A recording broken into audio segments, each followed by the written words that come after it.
Yadgir PSI Parashuram ಸಾವಿನ ಪ್ರಕರಣಕ್ಕೆ ಸ್ಫೋಟಕ ಟ್ವಿಸ್ಟ್ ಸಿಕ್ಕಿದೆ.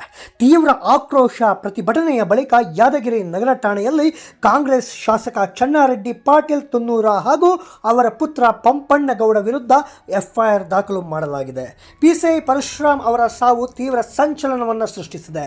ಪಿಎಸ್ಐ ಸಾವಿಗೆ ಕಾಂಗ್ರೆಸ್ ಶಾಸಕ ಹಾಗೂ ಅವರ ಪುತ್ರನೇ ಕಾರಣ ಅಂತ ಪರಶುರಾಮ್ ಪತ್ನಿ ಶ್ವೇತಾ ಗಂಭೀರ ಆರೋಪವನ್ನು ಮಾಡಿದ್ರು.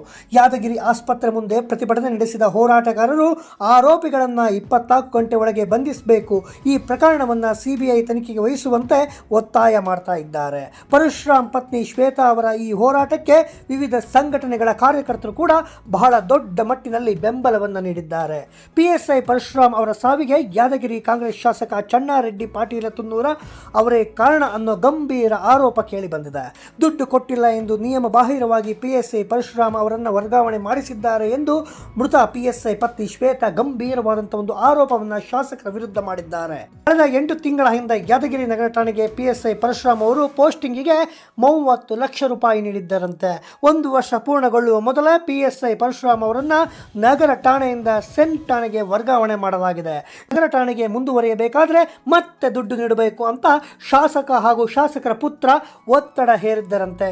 ಹೀಗಾಗಿ ದುಡ್ಡು ನೀಡಲಾಗದೆ ಪಿಎಸ್ಐ ಆತ್ಮಹತ್ಯೆಗೆ ಶರಣಾಗಿದ್ದಾರೆ ಎನ್ನುವುದು ಗಂಭೀರ ಆರೋಪ. ಯಾದಗಿರಿ ನಗರ ಠಾಣೆಗೆ ಪೋಸ್ಟಿಂಗ್ ಮಾಡಿಸುವಾಗ ಪಿಎಸ್ಐ ಪರಶುರಾಮ ಸಾಲ ಮಾಡಿ ಶಾಸಕರಿಗೆ ಹಣ ನೀಡಿದ್ದರಂತೆ.